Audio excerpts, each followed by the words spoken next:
ई ज्ञान विज्ञान चैनल और आज हम पढ़ेंगे क्लास 10 का chapter number 4 carbon and it's compounds. तो सबसे पहले हम देखेंगे कि हमें कार्बन के ही कंपाउंड्स क्यों पढ़ना है। पीरियोडिक टेबल में इतने सारे एलिमेंट्स हैं तो हम किसी के भी कंपाउंड्स पढ़ सकते हैं, फिर स्पेशली कार्बन के ही क्यों। आज हम देखेंगे कि साइंटिस्ट ने मतलब ओवर 3 मिलियन कार्बन के कंपाउंड्स डिस्कवर कर चुके हैं। हम जो भी खाते हैं, पहनते हैं, मतलब foods, medicine, clothes, all are made up of carbon compounds. Okay, मतलब आप कहीं तक भी दूर तक भी देखेंगे तो आप ये देखेंगे कि हर एवरीथिंग कार्बन से ही बना हुआ होता है। अब कैसे देखिए कि भाई कार्बन से क्यों बना होता है, ये पूरे लेसन में हमें अभी यही पढ़ना है। और फिर आपका देखिए सिलेबस 20 साल आपका काफी रिड्यूस हो चुका है, तो उसके अकॉर्डिंग ही अभी ये इस वीडियो में 2021 के अकॉर्डिंग ही वीडियो है, ओके, लेक्चर है। तो हम सबसे पहले देखेंगे कि अर्थ क्रस्ट में ओनली 0.03% कितना 0.03% ही कार्बन है, वो भी किसकी फॉर्म में, मिनरल्स की फॉर्म में। आपने देखा था ना चैप्टर 2 या चैप्टर 3 में कि मिनरल्स, वो मेटलर्जी देखी थी, तो उसमें मिनरल्स होते हैं। तो minerals carbonates, hydrogen carbonates, petrol और फ्यूल, इनके फॉर्म में कार्बन मिलता है। और कितना, ओनली 0.03%। और एटमॉस्फेयर में मिलता है 0.02% in the form of carbon dioxide. आप कहेंगे आप इतने से कार्बन, कितना छोटा अमाउंट है, 0.03%, 0.02%, इतना सा हमारा अमाउंट है और फिर इतने सारे कंपाउंड्स है। इसके पीछे कार्बन की कुछ स्पेशल प्रॉपर्टीज हैं जिनकी वजह से ये कार्बन के कंपाउंड्स इतने बन जाते हैं कि किसी भी और एलिमेंट के नहीं बनते, क्योंकि कोई और एलिमेंट इतनी प्रॉपर्टी शो करता ही नहीं है। तो अब हम देखेंगे सबसे पहले कार्बन की थोड़ी सी जनरल नॉलेज ले लेते हैं हम, ठीक है। कार्बन की सबसे पहले जनरल नॉलेज देखते हैं हम, जो आप पढ़ते आ रहे हैं शुरू से। एटॉमिक नंबर कार्बन का क्या होता है, कार्बन का एटॉमिक नंबर होता है 6। Okay, you know atomic number of the carbon is 6। Electronic configuration क्या होता है फिर, 6 इलेक्ट्रॉन्स को हमको वो एटॉमिक नंबर 6 है तो कितना होंगे इसके इलेक्ट्रॉनिक कॉन्फ़िगरेशन, 2 and 4, यानी K में 2 इलेक्ट्रॉन्स एंड L में 4 इलेक्ट्रॉन्स। ओके, यानी आउटर मोस्ट शेल इसका L हुआ और उसमें कितने इलेक्ट्रॉन्स होंगे, 4 इलेक्ट्रॉन्स होंगे उसमें। तो यानी वैलेंस इलेक्ट्रॉन्स कितने हुए इसके, आउटर मोस्ट शेल के ही इलेक्ट्रॉन्स को वैलेंस इलेक्ट्रॉन्स कहा जाता है। तो वैलेंस इलेक्ट्रॉन इसमें होंगे 4 इलेक्ट्रॉन। और यदि 4 इलेक्ट्रॉन इसके वैलेंस शेल में है तो इसकी वैलेंसी कितनी हो जाएगी, 4। कितनी हो जाएगी इसकी वैलेंसी, 4, ठीक है। अब हम सबसे पहले देखते हैं कि प्रॉपर्टीज ऑफ द कार्बन यदि हम पढ़ना शुरू करें तो उसमें सबसे पहले देखेंगे बॉन्डिंग, ये कैसे बॉन्डिंग बनाता है ना। सबसे पहले हम ये देखेंगे कि ये बॉन्डिंग कैसे करता है। तो हम देखें पहले बॉन्डिंग इन कार्बन, कैसे बनती है बॉन्डिंग कार्बन में। देखिए हमने अभी लास्ट चैप्टर में भी पढ़ा कि आयनिक कंपाउंड्स हमने पढ़े। रिमाइंड करा देती हूँ, ionic compounds, what is ionic compounds. Ionic compounds are formed by the transfer of electron. Ionic compound कैसे बनते हैं, ट्रांसफर ऑफ इलेक्ट्रॉन से। हमने देखा था मेटल से मेटल इलेक्ट्रॉन देते हैं और नॉन मेटल्स इलेक्ट्रॉन एक्सेप्ट करते हैं। फॉर एग्जाम्पल हमने NaCl देखा था। ओके, NaCl में क्या किया था, NaCl में एक इलेक्ट्रॉन Cl को दे दिया था, ये इलेक्ट्रॉन यहाँ आ गया था और ये पॉजिटिव और Cl नेगेटिव ऐसे बन रहे थे। ओके, तो ये तो ट्रांसफर ऑफ इलेक्ट्रॉन यहाँ पर हुआ था, ठीक है।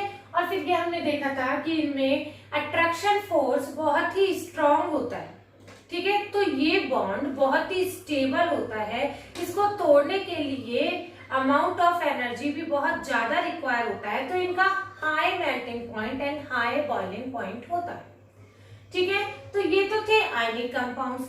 अब हम पढ़ रहे हैं यहाँ पर covalent compounds.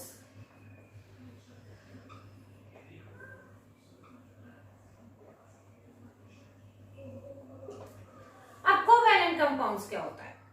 Covalent compounds are formed by the sharing of electron. कैसे बनेंगे? शेयरिंग ऑफ इलेक्ट्रॉन से। यानी कोवैलेंट बॉन्ड जब होता है तो उसमें ना तो इलेक्ट्रॉन डोनेट कोई करने वाला है और ना ही कोई इलेक्ट्रॉन एक्सेप्ट करने वाला है। ठीक है, कोई इलेक्ट्रॉन देगा नहीं, कोई इलेक्ट्रॉन लेगा नहीं। कुछ एग्जांपल इसके देख लेते हैं भाई। उसके तो हमने देखे NaCl और MgCl2 भी आपने देखा था। इसके एग्जांपल जैसे कुछ भी ले लीजिए, कार्बन के कंपाउंड ले लीजिए, एसिटिक एसिड ले लीजिए, एथेनॉल ले लीजिए, मीथेन ले लीजिए, तो कोई सा भी ले सकते हैं आप। ठीक है, कुछ एग्जांपल्स जैसे हमने एसिटिक एसिड ले लिया, एथेनॉल ले लिया, मीथेन ले लिया। ठीक है, तो और इनकी क्या प्रॉपर्टीज होती है? देखिए आयनिक कंपाउंड्स में हमने देखा था, क्योंकि अट्रैक्शन फोर्स होता है तो वो बहुत ही ज्यादा स्ट्रांग होता है, तो उसका हाई बीपी मतलब बॉइलिंग पॉइंट और हाई मेल्टिंग पॉइंट होता है। ओके, और वो कंडक्शन भी मतलब गुड कंडक्टर होता है। कोवैलेंट कंपाउंड में ऐसा नहीं होता है, क्योंकि इनका बॉन्ड स्ट्रांग होता है तो इनका लो मेल्टिंग पॉइंट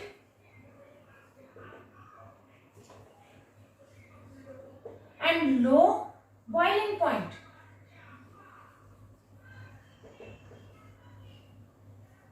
होता है। ओके, और ये पुअर कंडक्टर होता है, ये नॉन कंडक्टर होता है।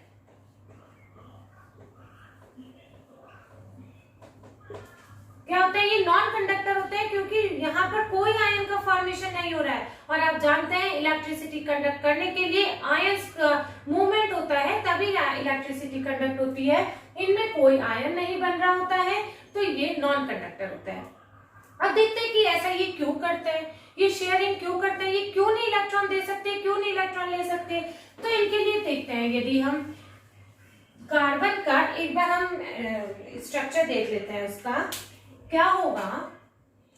देखिए यदि आप ऐसे शो करेंगे तो इसका ये न्यूक्लियस जिसमें 6 एटॉमिक नंबर होता है, तो 6 प्रोटॉन होते हैं। न्यूट्रॉन चेंज हो सकता है नंबर, पर इसमें 6 ही होता है। 6 न्यूट्रॉन्स जो न्यूट्रल होता है उसमें कोई चार्ज नहीं होता है। फिर ठीक है, इसके 2 शेल्स दिखा देंगे हम। 2 शेल्स में इनर शेल में कितने हैं? 2 इलेक्ट्रॉन्स और आउटर शेल्स में कितने हैं? 4 इलेक्ट्रॉन। ओके, ये है। अब यदि हम ये देख रहे हैं कि ये कोवैलेंट बॉन्ड ही क्यों बना रहा है, यानी ये इलेक्ट्रॉन की शेयरिंग ही क्यों कर रहा है, इलेक्ट्रॉन डोनेट या इलेक्ट्रॉन एक्सेप्ट क्यों नहीं कर सकता है लाइक आयनिक कंपाउंड्स। तो सबसे पहले हम देखेंगे यदि ये 4 इलेक्ट्रॉन एक्सेप्ट करता है तो क्या कंडीशन है। यदि ये 4 इलेक्ट्रॉन एक्सेप्ट करता है, एक्सेप्ट करने वाला क्या हो जाता है? माइनस, है ना। तो यदि तो ये उस पोजीशन में C4 माइनस आयन हो जाएगा, यानी this is an ion. Okay, anion बन जाएगा। अब 4 इलेक्ट्रॉन यदि इसमें आ जाते हैं तो देखिए ये 4 इलेक्ट्रॉन और आ गए। अब टोटल कितने हो गए इलेक्ट्रॉन्स? 8 आउटर शेल में और 2 इनर शेल में, तो 10 इलेक्ट्रॉन्स हो गए। और अंदर कितना चार्ज है? 6 प्रोटॉन का। ठीक है, 6 प्रोटॉन का पॉजिटिव चार्ज एंड 10 इलेक्ट्रॉन्स का नेगेटिव चार्ज। तो न्यूक्लियस को मतलब 6 प्रोटॉन्स को ये 10 इलेक्ट्रॉन्स होल्ड करना इम्पॉसिबल हो जाता है, नहीं होल्ड कर पाते हैं। 6 प्रोटॉन 10 इलेक्ट्रॉन्स को होल्ड नहीं कर पाते हैं, इसलिए ये 4 इलेक्ट्रॉन्स एक्सेप्ट नहीं कर सकता है, इसलिए ये एनायन तो बनेगा ही नहीं, यानी इलेक्ट्रॉन एक्सेप्टर की कंडीशन तो इसकी हो ही नहीं सकती है। क्यों नहीं हो सकती है? क्योंकि 6 proton can't hold 10 electrons. Okay, ठीक है।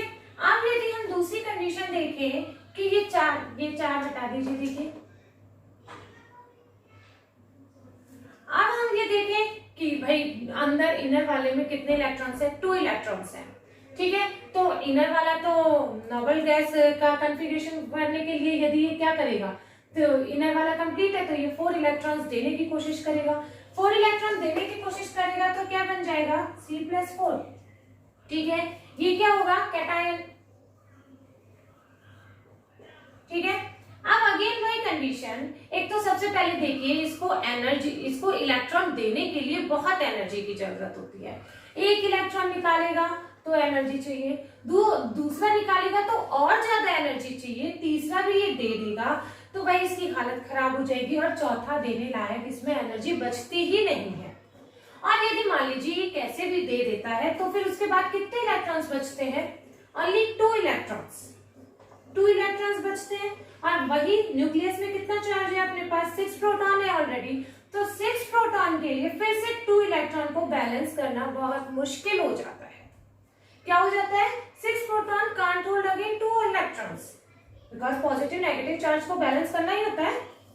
तो ये कंडीशन भी ये नहीं कर पाता है, ये इलेक्ट्रॉन्स दे भी नहीं सकता है। अब कार्बन के पास क्या कंडीशन बचेगी भाई, जब ये ना इलेक्ट्रॉन दे सकता है ना ये इलेक्ट्रॉन ले सकता है। ओके, तो फिर कार्बन का मतलब इस प्रॉब्लम से कैसे दूर आया जाए कि ना तो मैं दूं ना मैं लूं, शेयर कर सकते हैं। जैसे आप लोग स्कूल में लंच शेयर कर सकते हैं, शेयर करते हैं कि हम ज्यादा देंगे भी नहीं हम ज्यादा लेंगे भी नहीं, शेयर कर लेते हैं। तो ऐसे ही ये कार्बन भी शेयर कर लेता है इलेक्ट्रॉन और आगे बॉन्ड बना लेता है, उसको हम कहते हैं कोवैलेंट बॉन्ड। क्या कह रहे हैं उसको हम? कोवैलेंट बॉन्ड कह रहे हैं। ओके, तो इस तरीके से हमने बॉन्डिंग इन कार्बन देखा। क्या होता है, कार्बन कोवैलेंट बॉन्ड ही बना सकता है, आयनिक बॉन्ड नहीं बना सकता है। कोवैलेंट बॉन्ड कैसे बनता है? इलेक्ट्रॉन शेयर करने से। अब वो भी हम देखते हैं कि इलेक्ट्रॉन ये शेयर कैसे करते हैं। देखिए कुछ मॉलिक्यूल्स का हम स्ट्रक्चर देख लेते हैं, उसको हम कहते हैं इलेक्ट्रॉन डॉट स्ट्रक्चर। ओके, क्या कहते हैं हम? Electron dot structure. Okay, electron dot structure में हम देख लेते हैं सबसे पहले हाइड्रोजन। हाइड्रोजन का मॉलिक्यूल कैसे इलेक्ट्रॉन शेयर करके कोवैलेंट बॉन्ड फॉर्म करता है। हाइड्रोजन का एटॉमिक नंबर होता है 1, यानी इसमें इलेक्ट्रॉन्स, बैलेंस इलेक्ट्रॉन्स कितने होंगे? 1। तो यानी इसको अपना ऑक्टेट कंप्लीट करने के लिए, मतलब इलेक्ट्रॉन अपना आउटर मोस्ट शेल को कंप्लीट करने के लिए, नोबल गैस कॉन्फ़िगरेशन अटेन करने के लिए कितने इलेक्ट्रॉन्स की नीड होगी? 1 इलेक्ट्रॉन की। तो देखिए हाइड्रोजन को ऐसे हम शो कर देते हैं 1 इलेक्ट्रॉन से। अब ये क्या करेगा? इसको 1 इलेक्ट्रॉन ही और शेयर करना है। हाइड्रोजन में 2 H2 हाइड्रोजन के एटम है, तो ये भी, इसने भी ये 1 इलेक्ट्रॉन शेयर कर लिया, ठीक है। और इसको हम ऐसे शो करते हैं, ये 2 इलेक्ट्रॉन्स हाइड्रोजन के साथ, ये नोबल गैस का कॉन्फ़िगरेशन इसको मिल गया, और ये 2 इलेक्ट्रॉन्स इस हाइड्रोजन के साथ भी, यानी ये ना इलेक्ट्रॉन दे रहे हैं ना ही इलेक्ट्रॉन ले रहे हैं, अपने अपने इलेक्ट्रॉन शेयर कर रहे हैं। उसकी एक उसकी कमी को पूरी कर रहा है, दूसरा उसकी कमी को पूरी कर रहा है। तो इस तरीके से ये, और फिर ये जो पेयर ऑफ इलेक्ट्रॉन्स है इसको हम कोवैलेंट बॉन्ड से शो करते हैं, ठीक है। इसको पेयर ऑफ यानी 2 इलेक्ट्रॉन्स मिला के एक बॉन्ड बनाते हैं, तो इसको हम कैसे शो कर देंगे? ऐसे, hydrogen and dash hydrogen, this is covalent bond.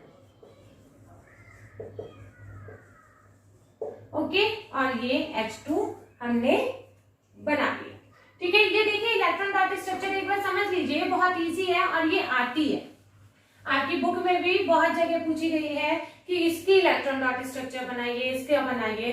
अब हम देखते हैं क्लोरीन का। क्लोरीन का कितना होता है? 17। Atomic number of chlorine is 17, और इसका इलेक्ट्रॉनिक कॉन्फ़िगरेशन होता है 2s7, यानी आउटर मोस्ट शेल में कितने इलेक्ट्रॉन है इसके? 7, ठीक है। तो इसको ऑक्टेट कंप्लीट करने के लिए कितने इलेक्ट्रॉन की नीड है? 1 इलेक्ट्रॉन चाहिए बस। अब इसको, अब क्लोरीन है, क्लोरीन का हम देखिए आउटर मोस्ट को कैसे शो करेंगे? ये 6 इलेक्ट्रॉन हो गए, 1 2 3 4 5 6, और ये हो गया 7th इलेक्ट्रॉन। ऐसे ही फिर एक और क्लोरीन दिखाएंगे, 2 4 6, और ये इसका हो गया 7 इलेक्ट्रॉन, ठीक है। अब इसको हम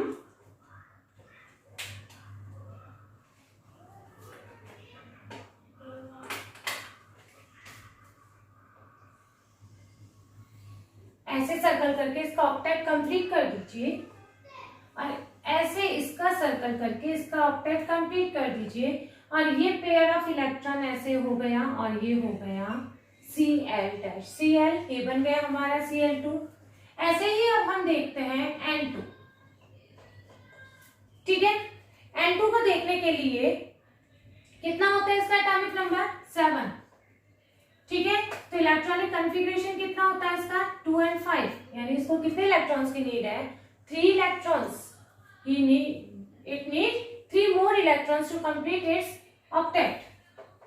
तो अब हमको यानी 3 इलेक्ट्रॉन्स चाहिए, तो ये देखिए 5 है, 5 को शो करना है हमें, इसको 3 इलेक्ट्रॉन्स चाहिए।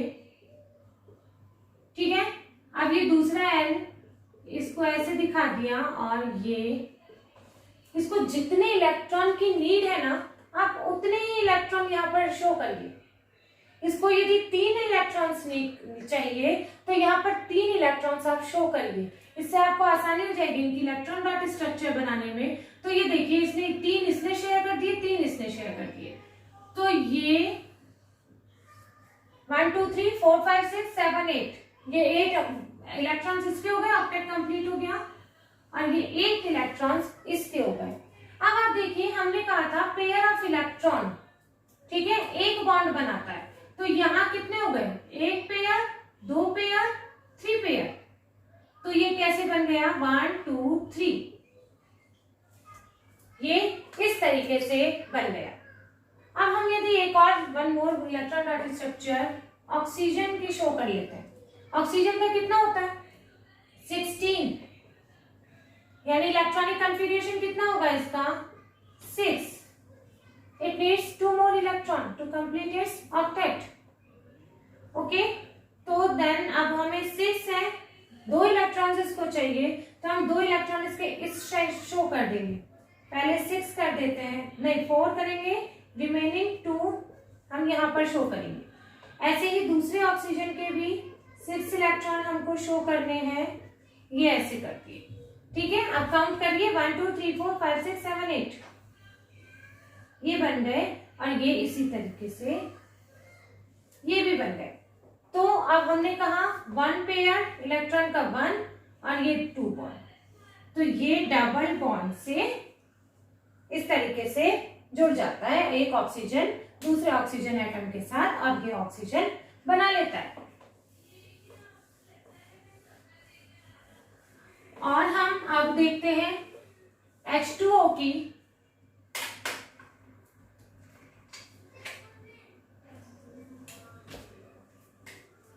H2O की यदि हम इलेक्ट्रॉन डॉट स्ट्रक्चर देखें तो क्या होगा, देखिए ये कैसे फॉर्म होता है, ये आपको भी पता है कैसे बॉन्डेड होता है ये। अब हाइड्रोजन का क्या होता है 1 इलेक्ट्रॉन होता है, ऑक्सीजन के आउटर शेल में कितने होता है 6 और इसके होता है 1। ठीक है, तो ये शेयर कर लेंगे आपस में। कैसे करेंगे, देखिए ऑक्सीजन के 6 इलेक्ट्रॉन है 1 2 3 4, आपको बताया कि जितने इलेक्ट्रॉन इसको जिससे नीड है उतने ही शो करिए, तो 1 इलेक्ट्रॉन यहाँ शो कर दिया, 1 इलेक्ट्रॉन यहाँ शो कर दिया। अब यहाँ हाइड्रोजन का 1 इलेक्ट्रॉन शो कर दिया। ठीक है, समझ में आ रहा है ना आपको कि ऑक्सीजन के 6 इलेक्ट्रॉन 1 और 1 और ये 6 हो गए और ये हाइड्रोजन का 1 इलेक्ट्रॉन। ठीक है, ये हाइड्रोजन के देखिए 2 इलेक्ट्रॉन्स हो गए, इसके जरूरत पूरी हो गई, और ये ऑक्सीजन के 8 इलेक्ट्रॉन्स हो गए। ठीक है, सबने शेयर कर लिए और ऑक्टेट कंप्लीट कर लिया है और ये इस तरीके से HOH बन गया है H2O। ठीक है, इसी तरीके से यदि आप मीथेन का देखें, मीथेन को यदि आप देखेंगे तो कार्बन, देखिए कार्बन की वैलेंसी होती है 4 वैलेंसी का मतलब आप उससे 4 ही बॉन्ड बना सकते हैं। ये नहीं कि आप 5 बना देंगे या 3 बना देंगे या 2 बना देंगे, आपको उसके साथ कार्बन के साथ 4 बॉन्ड शो करने ही है। यदि कोई और एटम नहीं जुड़ा हुआ है तो उसके साथ हाइड्रोजन एटम से उसकी वैलेंसी कंप्लीट कर दीजिए, ये भी आगे आएगा आपके। पर क्या कितनी वैलेंसी होती है 4 होती है कार्बन की वैलेंसी। अपन ने अभी शुरू में देखा भी था कि जितने वैलेंस इलेक्ट्रॉन होते हैं उतनी वैलेंसी होती है। अब ये कैसे शो करेंगे, देखिए कार्बन के पास 4 इलेक्ट्रॉन्स हैं, 1 2 3 4, ठीक है। हाइड्रोजन के पास 1 है, 4 एटम्स जुड़े हुए ना हाइड्रोजन के। अब यहाँ ये हाइड्रोजन का इलेक्ट्रॉन है, ये हाइड्रोजन का, ये हाइड्रोजन का, ये हाइड्रोजन। पहले तो देखिए ये हो गए कार्बन के 8 इलेक्ट्रॉन्स, 1 2 3 4 5 6 7 8। इस हाइड्रोजन के ये 2 इलेक्ट्रॉन हो गए, इस हाइड्रोजन के ये 2 इलेक्ट्रॉन हो गए, इस हाइड्रोजन के ये 2 इलेक्ट्रॉन हो गए, इस हाइड्रोजन के ये 2 इलेक्ट्रॉन हो गए। देखिए इलेक्ट्रॉन डॉट स्ट्रक्चर आ जाता है, आप थोड़ा सा अच्छे से देख लेंगे तो ये आपको अच्छे से आ भी जाएगा। ओके, तो ये इस तरीके से हो गए हैं, सबका शेयर करके इस तरीके से कोवैलेंट बॉन्ड बन जाता है। तो such bond which are formed by the sharing of the electron are called covalent bond, and ऐसे compounds को हम क्या कहेंगे, covalent compounds। फिर ये इतने मतलब इंट्रामोलिक्यूलर बॉन्ड तो इनका स्टेबल होता है, पर इंटरमोलिक्यूलर बॉन्ड इनका इतना स्टेबल नहीं होता है, तो इनको तोड़ने के लिए कम एनर्जी की रिक्वायरमेंट होती है, इसीलिए इनका लो होता है, low melting point and low boiling point, और ये नॉन कंडक्टर होते हैं। ठीक है, तो ये अभी आपको समझ में आया कि कोवैलेंट बॉन्ड ये कार्बन का स्पेसिफिकेशन भी होता है, और भी बॉन्ड और भी एटम्स बनाते हैं, कोवैलेंट बॉन्ड बहुत बनाते हैं, पर कार्बन में ये स्पेसिफिकेशन होता है कि ये कोवैलेंट बॉन्ड से अपने और मॉलिक्यूल्स बनाता है। अब हम देखते हैं कि कार्बन की ऐसी कौन सी स्पेशल प्रॉपर्टीज होती हैं जिनकी वजह से ये औरों से यूनिक होता है। क्यों, क्या होता है, यूनिक होता है। क्यों यूनिक होता है ये, तो इसके पीछे रीजन है, टू और 3 reasons behind of this, because carbon इतने कंपाउंड्स क्यों बनाता है। तो सबसे पहला आएगा इसका टेट्रावैलेंसी।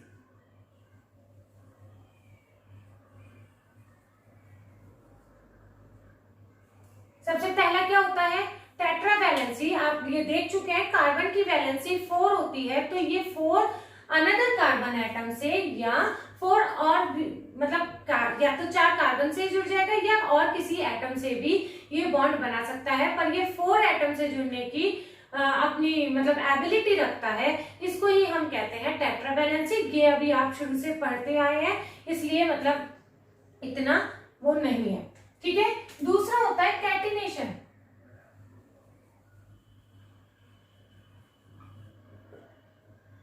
तो कैटिनेशन की डेफिनेशन क्या होती है, देखिए कार्बन हैज द यूनिक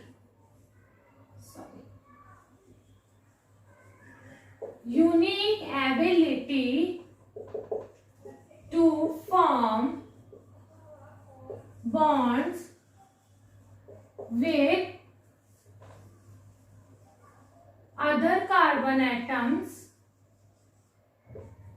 क्या देखिए, carbon has the unique ability to form other carbon atom giving rise to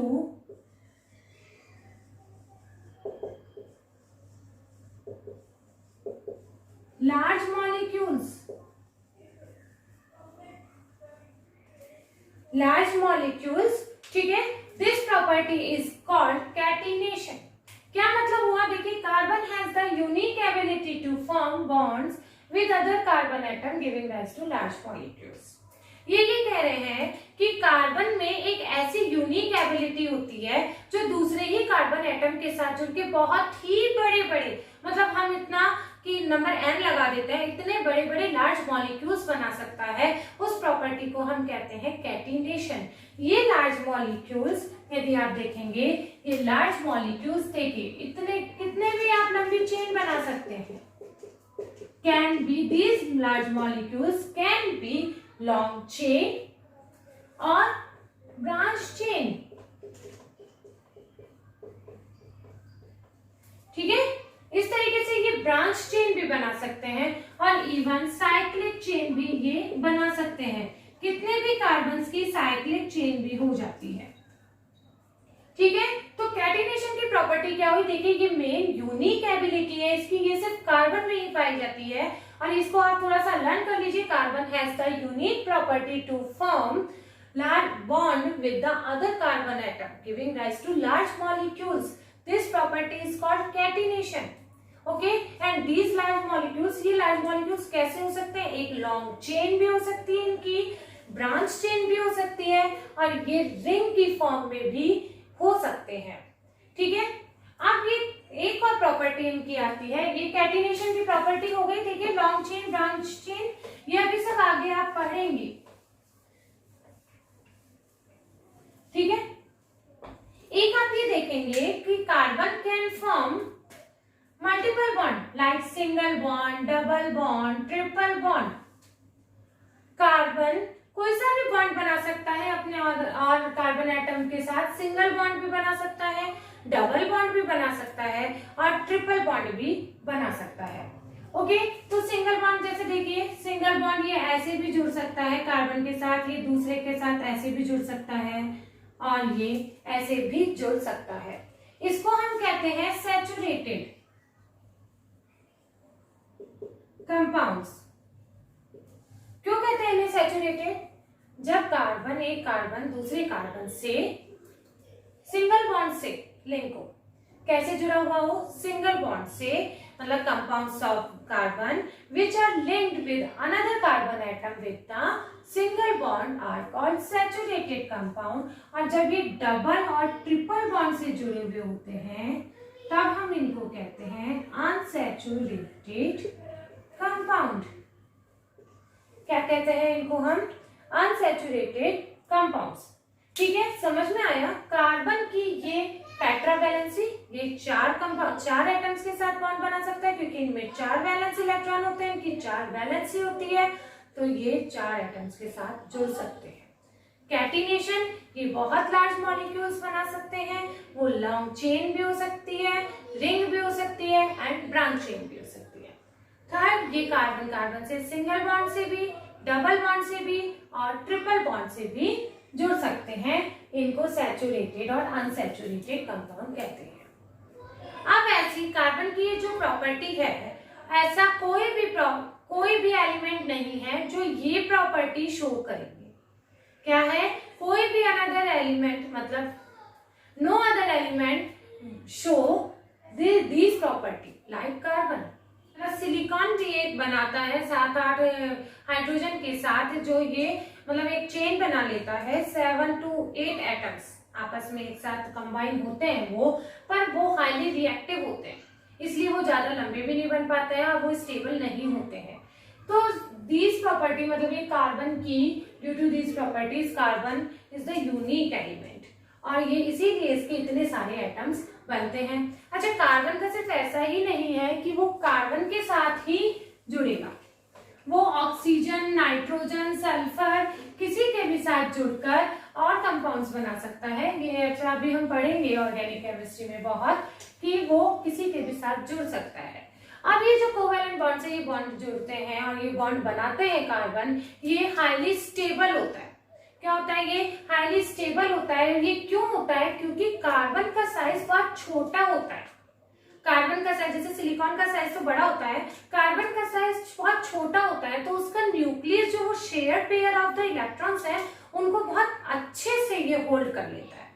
क्या करता है? कार्बन का साइज छोटा होने के कारण, due to the small size of the carbon, the nucleus can hold properly to the वो properly pair of the shared pair of the electron. Okay, तो इसलिए वो कार्बन के जो कंपाउंड्स बनते हैं वो बहुत ही स्टेबल बनते हैं। अब हम थोड़ा सा ये पढ़ लेते हैं हाइड्रोकार्बन्स क्या होते हैं।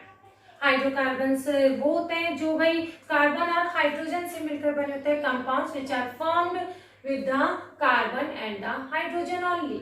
यानी हाइड्रोकार्बन्स क्या होते हैं?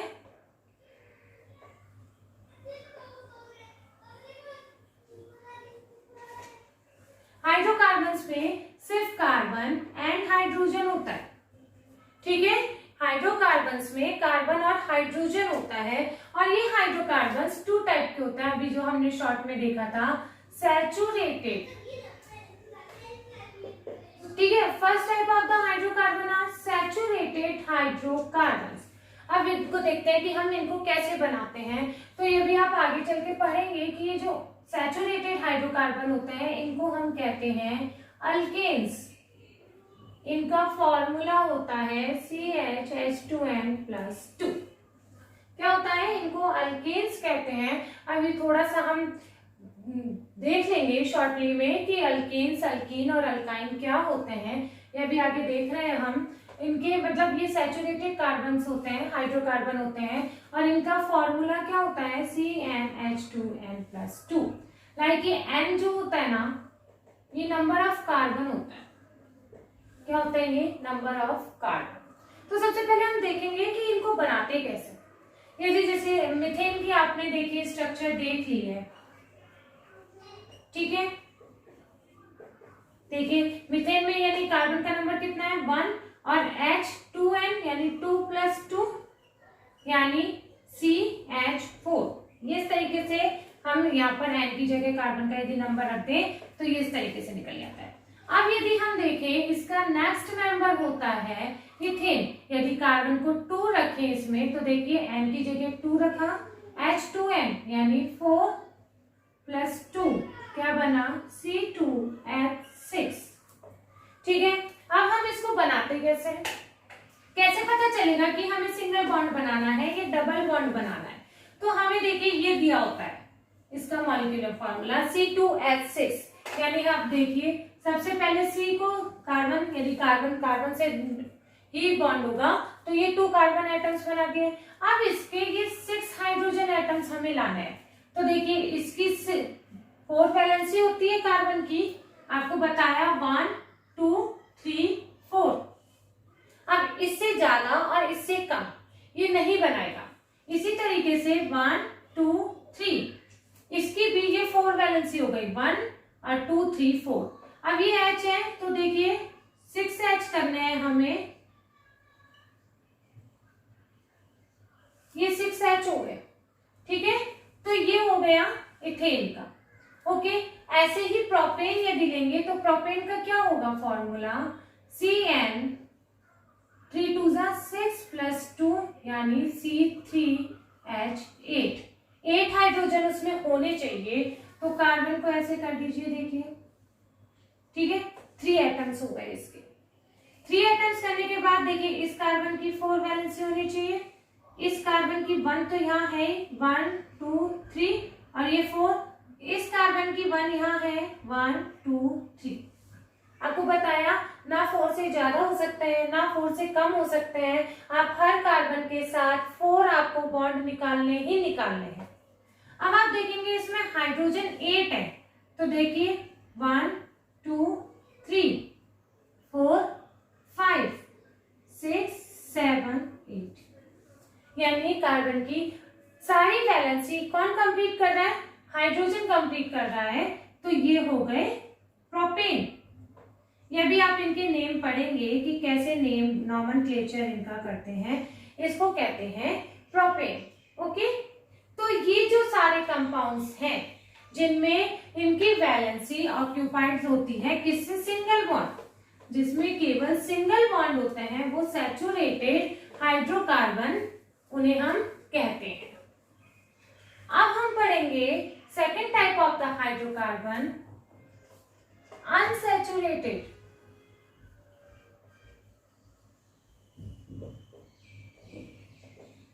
ठीक है, क्या होगा अनसैचुरेटेड हाइड्रोकार्बन में, उनका तो CnH2n। अनसैचुरेटेड हाइड्रोकार्बन भी 2 टाइप्स के होते हैं, एल्कीन होते हैं, अल्काइन होता है, ठीक है। कितने तरह के होते हैं unsaturated, alkyne and alkyne. Alkyne का फॉर्मूला होता है CnH2n और अल्काइन का होता है CnH2n-2। यानी अल्केन में सबसे ज्यादा हाइड्रोजन होते हैं, अल्कीन में हाइड्रोजन उसके डबल होते हैं, कार्बन के डबल होते हैं, और अल्काइन में -2 होते हैं, ठीक है। ये फॉर्मूले तो आपको याद करने पड़ेंगे। अब सबसे पहले हम देखेंगे अल्कीन क्या होता है। देखिए CnH2n, यानी हमको यदि बनाना है एथीन बनाना है तो उसमें क्या होता है 2 कार्बन एटम होता है 2, और यहाँ यदि 2 लगा देंगे तो 2 2 4 हो गया C2H4, ये बन जाता है हमारा एथीन। ओके, अब हम इसको कैसे शो करेंगे। देखिए कार्बन कार्बन को पहले तो आप सिंगल बॉन्ड से शो कर दीजिए, ठीक है। इसका सेट, फिर इसकी 4 वैलेंसी हमको निकालनी है, पर इसमें अब कितने हैं हाइड्रोजन 2, दोनों में डिवाइड कर दीजिए 1 2 1 1 2, ठीक है। हाइड्रोजन यदि हमें लगाने हैं 4 हाइड्रोजन लगाने हैं तो उतने ही तो हम लगाएंगे। ये तो यानी कि कार्बन की बैलेंसी पूरी करने के लिए ज्यादा बना देंगे तो वो तो अल्कीन हो जाएगा, ठीक है। तो अब ये हमने देखा कि 4 हाइड्रोजन हमने जोड़ दिए। अब क्या हुआ, ये देखिए कार्बन की 1 2 3 वैलेंसी हुई, यानी कार्बन की हमें 4 वैलेंसी करनी थी पर यहाँ पर 3 है, तो इसकी एक वैलेंसी कैसे कंप्लीट होगी, ये इसी कार्बन से डबल बॉन्ड बना लेगा। क्या करेगा, इसी कार्बन से ये डबल बॉन्ड बना लेगा और इसकी वैलेंसी कंप्लीट हो जाएगी। ये देखिए 1 2 3 4 1 2 3 4, तो इस तरीके से ये एथीन का स्ट्रक्चर बन जाएगा, ठीक है। अब हम एक बार अल्काइन देखते हैं। अल्काइन में क्या है CnH2n-2, यदि 2 ले लें n, यदि if n is equal to 2 then 4 - 2 C2H2। Okay, अब C2H2 यानी हाइड्रोजन, पहले हमने कार्बन को कार्बन से सिंगल बॉन्ड से जोड़ दिया, हाइड्रोजन 1 हाइड्रोजन, जितने भी हाइड्रोजन है उनको आप 2 इक्वल में डिवाइड कर दीजिए, ये हाइड्रोजन। अब इसकी देखिए कितनी वैलेंसी हुई, इस कार्बन की कितनी वैलेंसी हुई 1 और 2, कितनी रिमेनिंग हो गई है 2। तो अब ये क्या करेगा, ये कार्बन इसी कार्बन से अपनी वैलेंसी कंप्लीट कर लेगा, ठीक है। क्या करेंगे हम, भाई एक ही हाइड्रोजन है तो हम और हाइड्रोजन इससे नहीं जोड़ सकते हैं, तो ये इसी कार्बन से अपने आगे बना लेगा, बॉन्ड बना लेगा और ये ट्रिपल बॉन्ड बन जाएगा और ये हो जाएगा इथाइन। ओके, और ये है unsaturated.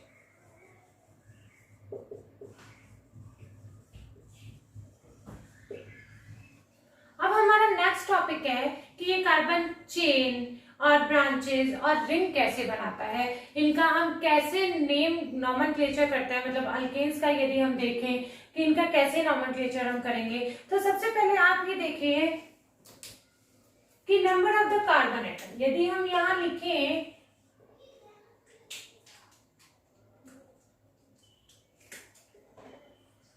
Number of carbon atom, ठीक है। यदि हमने यहाँ नंबर ऑफ कार्बन एटम लिखा, यहां हम लिखेंगे प्रीफिक्स, यहां हम लिखेंगे नेम और यहां हम लिखेंगे स्ट्रक्चर,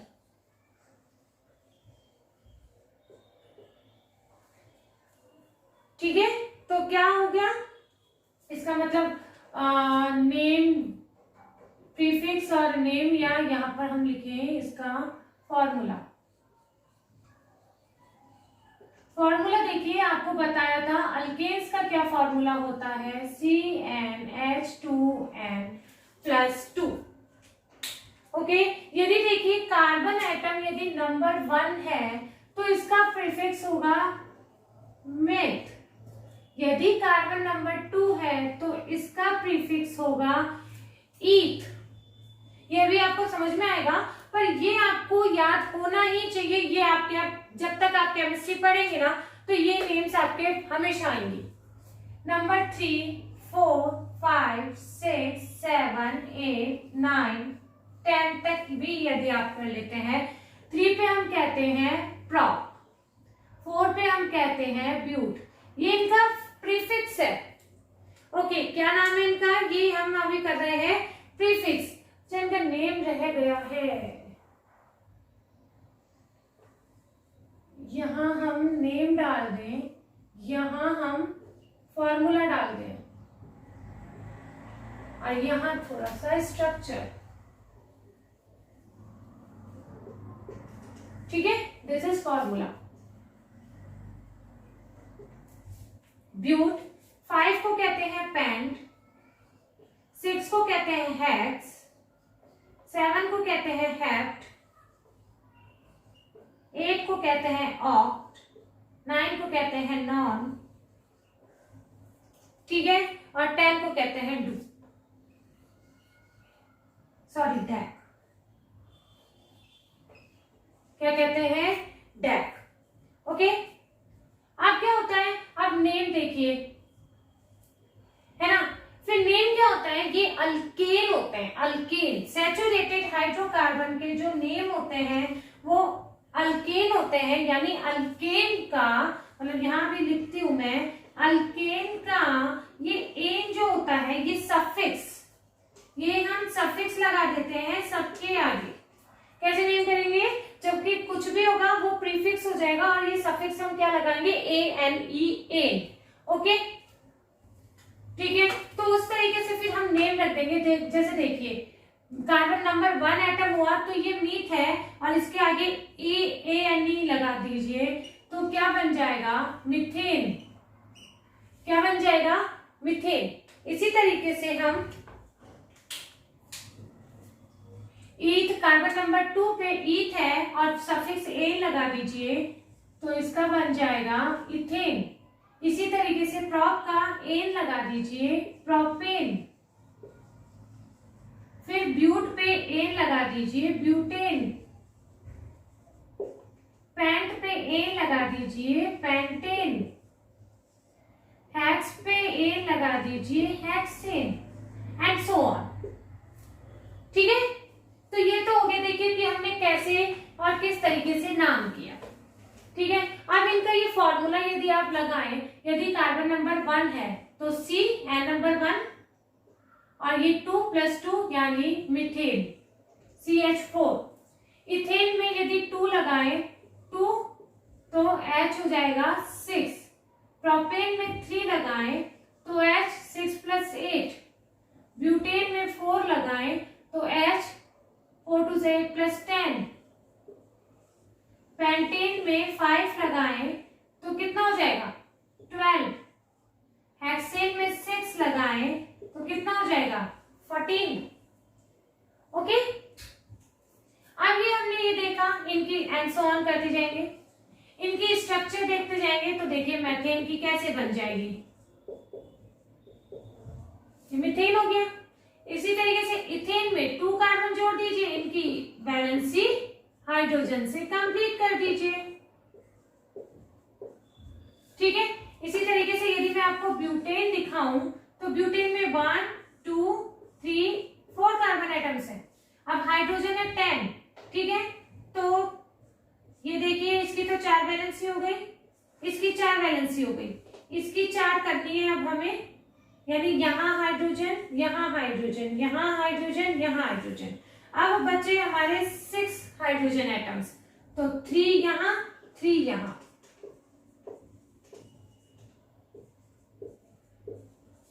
ठीक है, इस तरीके से ये स्ट्रक्चर बनती जाती है। तो आप यदि ये देखेंगे नेम नॉमेनक्लेचर, यदि अल्केन का देखेंगे हाइड्रोकार्बन का, हमें जो हम चेन वगैरह बनाएंगे तो इसी से आगे बनाएंगे। ये याद होता है, meth, eth, prop, but, pent, hex, hep, फिर पीछे एन लगा देंगे। और इसी तरीके से अल्कीन और अल्काइन में भी हम देखेंगे और ये इनके मॉलिक्यूलर फॉर्मूले और इस तरीके से ये स्ट्रक्चर बना देते हैं। ठीक है, अब हम यदि ये देखते हैं, एक चीज और बताते हैं।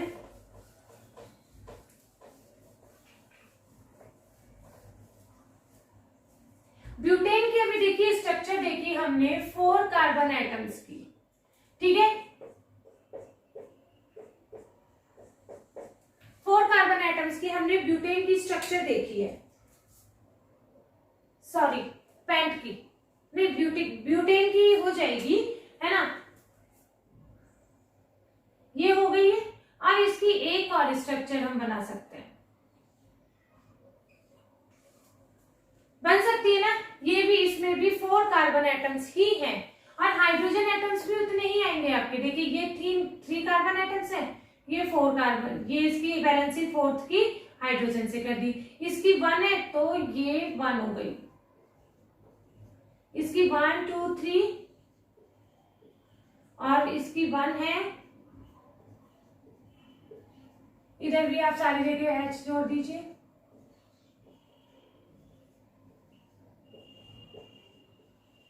ठीक है, आप यदि ये काउंट करेंगे 4 कार्बन एटम्स हैं, 4 कार्बन एटम्स हैं, 1 2 3 4 5 6 7 8 9 10। हाइड्रोजन एटम 10 है, 1 2 3, यहाँ पर भी 4 कार्बन एटम्स हैं, 1 2 3 4 5 6 7 8 9 10। हाइड्रोजन एटम्स 10 है, यानी सेम मॉलिक्यूलर फॉर्मूला है। क्या है? सेम मॉलिक्यूलर फॉर्मूला है, पर इनकी स्ट्रक्चर डिफरेंट है। क्या डिफरेंट है? इनकी स्ट्रक्चर डिफरेंट है। ठीक है, तो such compounds which are form same by formula but which has same molecular formula but has same different structure are called isomer. क्या कहते हैं इनको हम? आइसोमर। जैसे देखिए ये ब्यूटेन की ये बना दिया, जैसे पेंटेन की हम बनाए, 5 कार्बन होते हैं पेंटेन में। आपको बताया है 4 आपने को बॉन्ड बनाने होते हैं कार्बन के हर टाइम। ठीक है, ये पेंटेन हो गया है, ये इसकी एक लॉन्ग चेन हो गई। दिखाई दे रही है आपको लॉन्ग चेन, जो अभी हमने पढ़ा था शुरुआत में कैटिनेशन। तो ये कैटिनेशन की प्रॉपर्टी हो रही है कार्बन में। अब इसकी देखिए हम ऐसे भी कर सकते हैं 1 2 3 4 5, ऐसे एक ब्रांच भी निकाल सकते हैं। कार्बन एटम सेम रहेंगे और इनके हाइड्रोजन एटम भी सेम रहेंगे।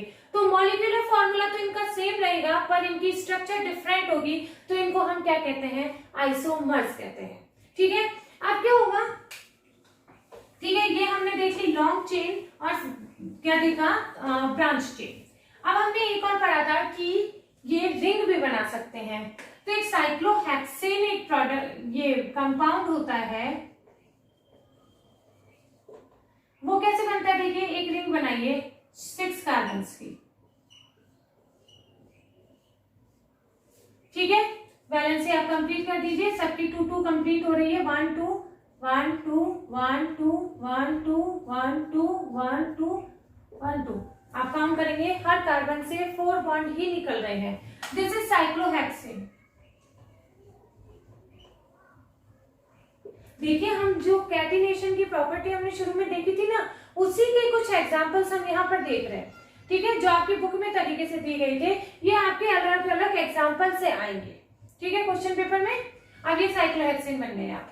अब हम ये जो जितनी भी वो बॉन्ड देख रहे हैं, जितनी भी चेन देख रहे हैं, लॉन्ग चेन हुई, ब्रांच चेन हुई या साइक्लिक चेन हुई, रिंग चेन हुई, इन सब में डबल बॉन्ड ट्रिपल बॉन्ड भी हो सकते हैं। जरूरी नहीं है कि ये सिंगल बॉन्ड से ही अटैच्ड हो, इसमें डबल बॉन्ड ट्रिपल बॉन्ड सब हो सकते हैं। जैसे ये हमने बनाई 4 कार्बन की, तो ये यहाँ डबल बॉन्ड। ऐसा नहीं है कि सारी जगह डबल बॉन्ड हो जाएगा, ये सारी जगह डबल बॉन्ड नहीं होगा। ओके, कहीं एक जगह या लॉन्ग चेन हुई तो 2 जगह ऐसे डबल बॉन्ड भी हो सकते हैं। इसी तरीके से साइक्लिक में भी बन जाती है लॉन्ग वो सिंगल बॉन्ड डबल बॉन्ड, उसको हम कहते हैं बेंजीन। ठीक है, 1 1 2 1 2 1 2। फिर एक ये 3 बैलेंस हो गई, ये। ठीक है, दिस इज बेंजीन। ये बेंजीन की स्ट्रक्चर है, इसमें तो पूरी बुक पढ़ हो जाती है। बेंजीन इतना मेन होता है प्रोडक्ट। ओके, तो ये मतलब यहाँ पर हम यही कहना चाह रहे हैं कि ये long chain, branch chain, ring chain, single bond, double bond, triple bond किसी से भी अटैच हो सकती है। जो हमने शुरू में प्रॉपर्टी देखी थी कार्बन की यूनिक प्रॉपर्टी, वो यहाँ पर कैसे उसको ये वेरीफाई कर रहा है, ये हम देख रहे हैं कि कुछ एग्जांपल से। ठीक है, अब हम कुछ फंक्शनल ग्रुप देख लेते हैं। देखिए हमने क्या पढ़ा हाइड्रोकार्बन में कि मतलब कार्बन और हाइड्रोजन एटम्स ही होते हैं। हाइड्रोकार्बन हम किसे कह रहे हैं? जो सिर्फ कंपाउंड से कार्बन और हाइड्रोजन एटम से मिलकर बने होते हैं, उनको हम हाइड्रोकार्बन कह रहे हैं। अब यदि हाइड्रोकार्बन का कोई भी मतलब कार्बन एटम्स तो जुड़े हुए होते ही हैं, इन कार्बन एटम्स के मतलब उस कंपाउंड में कोई भी हाइड्रोजन एटम रिप्लेस हो जाता है और है फंक्शनल ग्रुप से हो जाता है, उसको हम कहते हैं हेटेरो एटम। क्या कह रहे हैं? Hetero atom. जैसे देखिए हम यदि ये लिया, हमने लिया CH3CH2OH, मतलब यदि हमने इथेन का फॉर्मूला देखा था, इथेन का फॉर्मूला ये था C2H6, ठीक है, मतलब CnH2n+2 से आपने यदि किया था तो, है ना। फिर अब यदि हम कह रहे हैं एक हाइड्रोजन का या ज्यादा भी हाइड्रोजन का रिप्लेसमेंट हो जाए, तो देखिए C2 एक हाइड्रोजन इसमें से माइनस कर दिया और यहां जोड़ दिया OH, ठीक है। तो ये जो जुड़ा है इसको हम क्या कह रहे हैं? Hetero atom. क्या कह रहे हैं इसको हम? Hetero atom. ये हेटेरो एटम एक एटम भी हो सकता है और ग्रुप ऑफ एटम भी हो सकता है। क्या हो सकता है? एटम भी हो सकता है और ये ग्रुप ऑफ एटम भी हो सकते हैं। देखिए ये हेटेरो एटम फ्लोरीन भी हो सकता है, क्लोरीन भी हो सकता है, ऑक्सीजन भी हो सकता है, नाइट्रोजन भी हो सकता है, सल्फर भी हो सकता है। ग्रुप ऑफ एटम में अब देखिए कुछ फंक्शनल ग्रुप्स अलग से ही अपन देख लेते हैं। फंक्शनल ग्रुप में जैसे हमने देखा एक ये होता है फंक्शनल ग्रुप OH अल्कोहल, एक होता है C डबल बॉन्ड OH, एक फंक्शनल ग्रुप होता है कीटो ग्रुप, एक होता है एल्डिहाइड ग्रुप, ठीक है। अभी तो ये 4 फंक्शन ही आपको आपके उसमें बताए गए हैं बुक में, है ना। तो ये अपन आप यदि इसको कहें, इसको हम कहते हैं अल्कोहल, इसको इस फंक्शनल ग्रुप को हम क्या कह रहे हैं? Alcohol group. और एक ये भी होते हैं फ्लोरीन, क्लोरीन, ब्रोमीन, आयोडीन, ठीक है। ये अल्कोहल ग्रुप है, OH होता है। ये होता है, ये देखिए एसिड है, इसको हम कहते हैं कार्बोक्सिलिक एसिड, इसको हम क्या कह रहे हैं? Carboxylic acid. इसको हम कह रहे हैं कीटोन। ये स्ट्रक्चर्स मतलब आपको आगे पढ़ते पढ़ते अपना भी याद हो जाएगी, पर 10th में आपको याद ही करनी पड़ेगी। ये होता है एल्डिहाइड और ये होते हैं फ्लोरो हेलो ग्रुप, मतलब फ्लोरो, क्लोरो, ब्रोमो, आयोडो, इनको हेलो ग्रुप कहते हैं, ठीक है। यानी हम एक हाइड्रोजन एटम को रिप्लेस करके ये फंक्शनल ग्रुप भी लगा सकते हैं। अच्छा, अब जब ये हम का फंक्शनल ग्रुप लगा देते हैं तो कार्बन की चेन कितनी लंबी हो, ठीक है। ये कितने की हुई? 6 की, और यदि 4 की, यहां पर भी OH जुड़ा है और यहां पर भी OH जुड़ा है, तो कार्बन की चेन कितनी भी लंबी हो उससे कोई फर्क नहीं पड़ता है। यदि यहाँ पर सेम फंक्शनल ग्रुप है तो उनकी केमिकल प्रॉपर्टी सेम होगी, फिजिकल प्रॉपर्टी थोड़ी सी डिफरेंट हो जाती है, पर उनकी प्रॉपर्टीज, केमिकल प्रॉपर्टीज जो होती है सेम होती है। यानी ये कंपाउंड, पूरे कंपाउंड की प्रॉपर्टी किस पे डिपेंड कर गई? सिर्फ ये फंक्शनल ग्रुप की प्रॉपर्टी पे। यदि सेम फंक्शनल ग्रुप होता है तो उनकी प्रॉपर्टी भी सेम ही होती है। यदि यहाँ पर आप एसिड जोड़ देंगे COOH, यदि ये फंक्शनल ग्रुप डिफरेंट है तो इनकी प्रॉपर्टी बिल्कुल डिफरेंट होगी। पर यदि यहाँ पर भी आप COH जोड़ देते हैं तो डजंट मैटर कि ये कितनी लंबी कार्बन की चेन है, कितने कार्बन की ये चेन है, इसमें से फिजिकल प्रॉपर्टी पे डिपेंड होता है, प्रॉपर्टीज चेंज होती है, केमिकल प्रॉपर्टीज चेंज नहीं होती है। अब next topic is homologous series, ठीक है। What is homologous series? वही है जो अभी हमने पढ़ा, फंक्शनल ग्रुप जैसे पढ़े अभी हमने। तो सबसे पहले इसकी डेफिनेशन देख लेते हैं। डेफिनेशन क्या है? Compounds in which the same functional group substitute for hydrogen, compound in which the same functional group are substitute for hydrogen in a carbon chain। क्या कह रहा है कि वो कंपाउंड्स जिनमें हाइड्रोजन को रिप्लेस करके सेम फंक्शनल ग्रुप आते हैं वो दैट इज होमोलोगस सीरीज। कैसे कहेंगे होमोलॉगस सीरीज को हम? जैसे देखिए CH3CH2OH, ये हो गया इथेनॉल। अब इसका हम नेक्स्ट को देखते हैं प्रोपेनॉल। तो यहां हो जाएगा CH3CH2CH2OH। ठीक है, मतलब ये क्या हुआ, प्रोपेन और इथेन है। इथेन का हमने फॉर्मूला क्या देखा था, C2H6। इथेन का क्या, प्रोपेन का क्या देखा था, C3H8। अब इसमें से एक H को निकाल दीजिए और OH जोड़ दीजिए। इधर से भी आप एक H को निकाल दीजिए, OH जोड़ दीजिए। 3 to 5 to 7 हाइड्रोजन और OH। यदि एक और भी आप देख लें, उसको हमने बताया था 4 कार्बन के ग्रुप को हम क्या कहते हैं, ब्यूट। अब ये नेम किससे चेंज हुआ है, फंक्शनल ग्रुप के अकॉर्डिंग चेंज हुआ है। ठीक है, तो उसको हम ब्यूटेनॉल में हम क्या करेंगे, इसका फॉर्मूला C4H2N, यानी 8 + 2 10 है ना। तो उसको भी हम क्या हो जाएगा, फिर एक हाइड्रोजन को आप रिप्लेस कर दीजिए, दिस इज, यानी एक कार्बन और बढ़ा दीजिए यहाँ CH3CH2CH2CH2OH। ठीक है, एक हाइड्रोजन का सब्स्टिट्यूशन हो रहा है किससे, सेम फंक्शनल ग्रुप से। यदि सेम फंक्शनल ग्रुप से सब्स्टिट्यूशन हो रहा है तो ये हमारी क्या हो जाएगी, होमोलोगस सीरीज। इसे हम क्या कहेंगे, होमोलोगस सीरीज। अभी चाहे आपका कोई सा भी यदि C5 हो जाएगा तो H11 और OH हो जाएगा इसका नेक्स्ट मेंबर।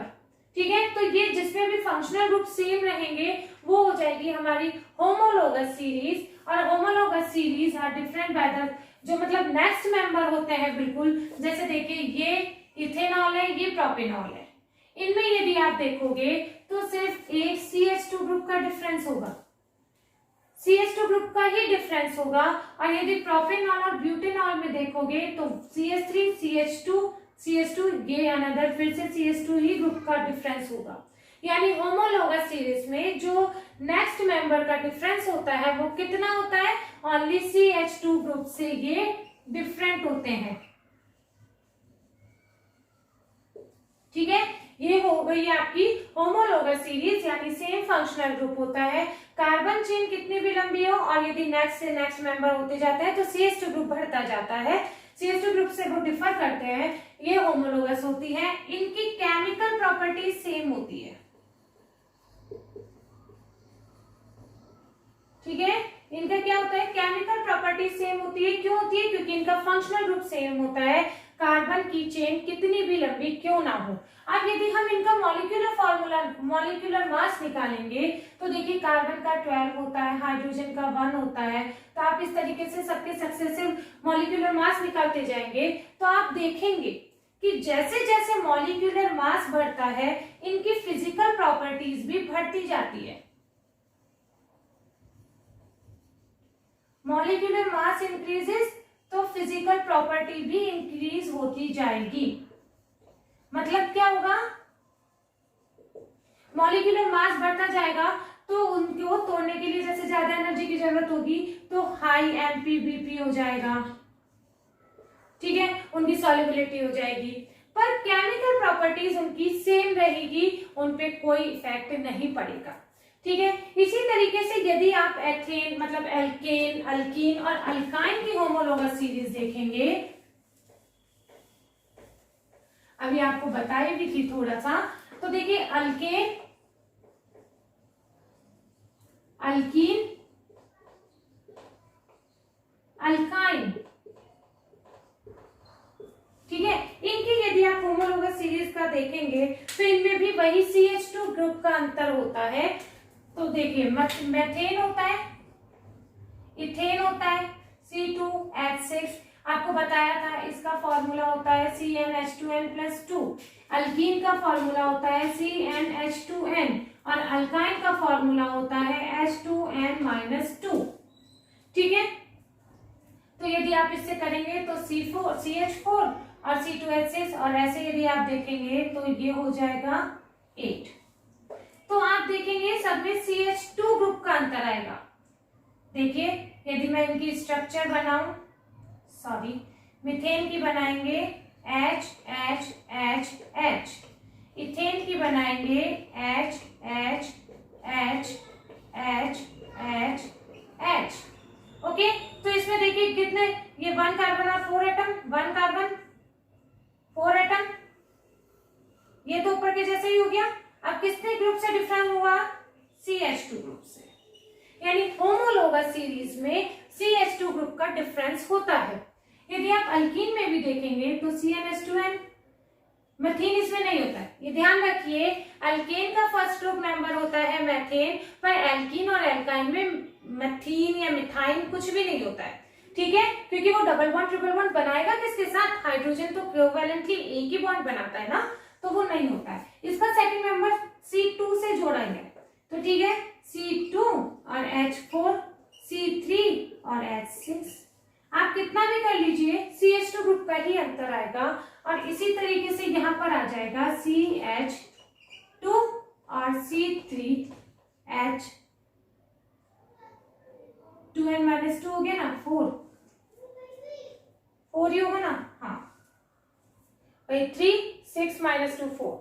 ठीक है, तो इन सब में आप देखेंगे ये CH2 ग्रुप का अंतर आएगा। इनको हम क्या कहेंगे? होमोलोगस सीरीज कहेंगे। और आप इनमें देखेंगे मॉलिक्यूलर मासेस बढ़ता जाएगा, जैसे जैसे चेन बढ़ेगी फिजिकल प्रॉपर्टीज का भी ग्रेडेशन होता जाएगा, पर केमिकल प्रॉपर्टीज सेम रहती है।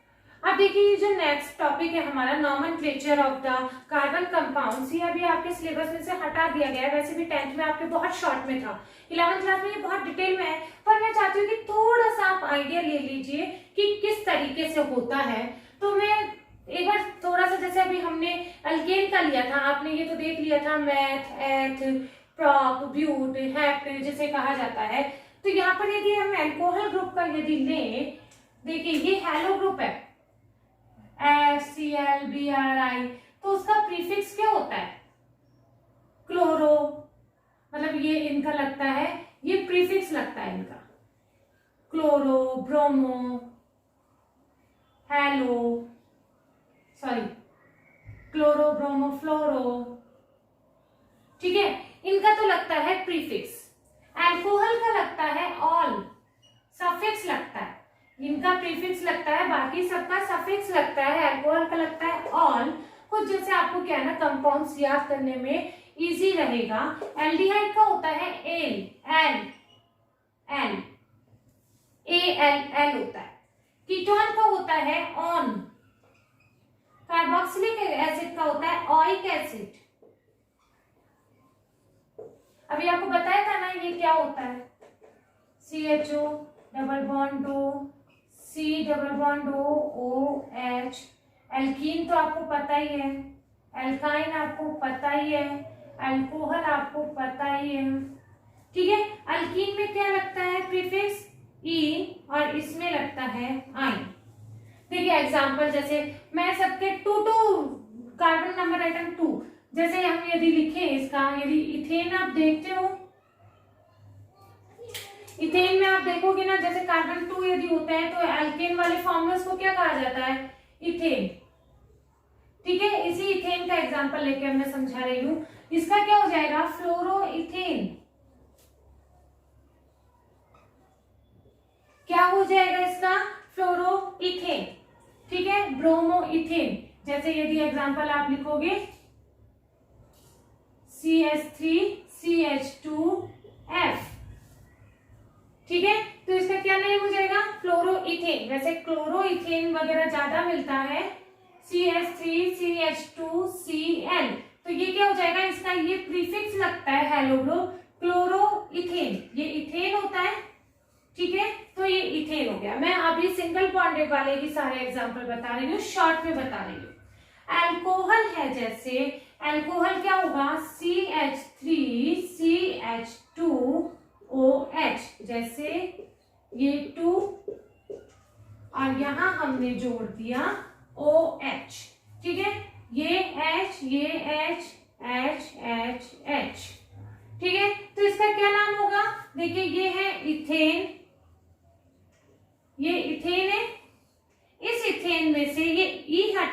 दीजिए और इसका जो सफिक्स है ऑल, ये अल्कोहल का क्या होता है ऑल, इसका ई हटा के ये ऑल लगा दीजिए तो ये क्या बन जाएगा इथेनॉल।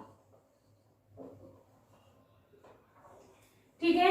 एल्डिहाइड का यदि आप लेंगे तो देखिए एल्डिहाइड 2 कार्बन एटम है, ठीक है, तो ये डबल बॉन्ड हो और ये H, ये एल्डिहाइड हो जाएगा और ये हो गया H। ठीक है, C2 1 2 3 4 5 H6 से हो गया ना, H6 में बस इसका वो रिप्लेसमेंट हो गया है। ठीक है, तो क्या हो जाएगा इसका नेम इथेनॉल। अब देखिए हम कार्बोक्सिलिक एसिड का नॉमेनक्लेचर कैसे करते हैं। यदि किसी ग्रुप में जैसे ये ले लीजिए आपने C C C double bond O O H, ठीक है, फिर 4 वैलेंस इसकी कंप्लीट करनी होती है। ठीक है, इसकी ऑलरेडी ये देखिए 1 2 एंड 2 4 हो गई है। अब आप इसके ये देखेंगे कि कैसे इसको नाम रखेंगे। तो सबसे पहले आप कार्बन देखिए कि कितने कार्बन है, 3 कार्बन है। 3 कार्बन को हम क्या कहते हैं प्रॉप। ठीक है, सिंगल बॉन्ड है तो एन लगाते ही लगाते हैं, प्रोपेन मतलब अल्केन का जो होता है। अब इसका ये एसिड ये फंक्शनल ग्रुप है। ठीक है, ये फंक्शनल ग्रुप का सफिक्स होता है ऑइक एसिड। तो ठीक है, तो इसको क्या करेंगे, इस ई को तो हटा देते हैं और ये यहां ऑइक एसिड लगा देते हैं। क्या बन गया ये प्रोपेनोइक एसिड। क्या बना प्रोपेनोइक एसिड। इसी तरह से अब यदि हम कीटोन का ग्रुप लेंगे, देखिए ये इतना अभी आपके सिलेबस में नहीं है, थोड़ा सा ही है कि आपको जस्ट इंट्रोडक्शन दिया गया है। कीटोन देखिए, यदि ये कीटोन ये हुआ, सॉरी देखिए यदि आप यहां पर ऐड कर देते तो इसकी वैलेंसी 5 हो जाती, तो ये गलत है, इसकी वैलेंसी ऑलरेडी कंप्लीट है। ध्यान रखिएगा, वैलेंसी हमेशा 4 होनी ही चाहिए कार्बन की, ना कम ना ज्यादा। अब हम इसका कैसे रखेंगे, सबसे पहले हम ये देखेंगे कार्बन प्रोपेन। ठीक है, अब इसका कीटोन है, ये रहा कीटोन ग्रुप। ठीक है, कीटोन ग्रुप का क्या है इसका सफिक्स ऑन, तो क्या हो जाएगा ये प्रोपेन नॉन, ई हटा दो, लास्ट में से ई हटा दिया जाता है ना, लास्ट में से ई हटा दो और ये propanone, this is propanone. Okay, alkyne और अल्काइन आपको पता है, अल्कीन का क्या होता है जब डबल बॉन्ड होता है किसी के बीच में, कुछ भी कंपाउंड ले लीजिए कितने भी कार्बन का, और यदि ये यहाँ पर है, देखिए किस नंबर पे कार्बन, किस नंबर पे डबल बॉन्ड है, कहाँ पर है, 1 है या 2 है डबल बॉन्ड, ये अभी आप आगे जाके पढ़ेंगे, अभी आपके 10th में सिलेबस में नहीं है ये। और बहुत क्या यूपीएससी बहुत बड़ा होता है अपने आप में, तो उसमें वहां पर भी उसकी भी कंडीशन लिखी जाती है, पर अभी अपने को ये सब नहीं करना है। तो ये देखिए इन यानी 1 डबल बॉन्ड हो गया है। सबसे पहले तो देखिए कार्बन नंबर देखिए 4 है, 4 के लिए क्या लगाते हैं हम ब्यूट, और इसके लिए डबल बॉन्ड के लिए क्या लगाते हैं इन, दिस इज ब्यूटीन। ठीक है, इसी तरीके से यदि यहाँ ट्रिपल बॉन्ड होता, इन सब की बैलेंस, इसकी बैलेंसी नहीं होगी और इसकी होगी। ठीक है, यदि यहाँ पर ये होता तो ब्यूट 4 कार्बन है। ठीक है, ये ट्रिपल बॉन्ड है इसलिए ये आइन होता, दिस इज ब्यूटाइन। ओके, समझ में आया कि बिल्कुल सिंपल है ये, कुछ ही आपको ग्रुप्स दिए हुए हैं जिनके आपको नॉमेनक्लेचर थोड़ा सा इंट्रोडक्शन दिया हुआ है कि कीटोन होता है तो ऑन होता है, अल्कोहल होता है तो ऑल होता है, एल्डिहाइड होता है तो एल होता है, कार्बोक्सिलिक एसिड होता है तो ओइक एसिड होता है। ठीक है, सबसे पहले हमको क्या करना होता है, कार्बन कितने हैं उसको देखना होता है, और जो सबसे हमने बताया था मैथ एथ वो सब उसका प्रीफिक्स देखना होता है, और उसके बाद हम फंक्शनल ग्रुप देखेंगे और फिर देखेंगे कि उसका नॉमेनक्लेचर कैसे किया जाता है। अब अपना एक बीच में एक टॉपिक रह गया था जो आपकी बुक में है, वो है allotropes of carbon. Allotropes of carbon क्या होता है, जिसमें क्या होता है, देखिए ये सब कार्बन के ही होते हैं, कार्बन के ही कंपाउंड्स होते हैं, पर उनमें कार्बन एटम किस तरह से अरेंज है, उसी की वजह से उनका अलग अलग नाम हो जाता है, उनकी अलग अलग प्रॉपर्टीज हो जाती है, बट केमिकली प्रॉपर्टीज उनकी सेम होती है। ठीक है, तो कुछ कार्बन के एलोट्रॉप्स जो हैं, देखिए यदि हम लिखें allotropes of carbon, graphite, diamond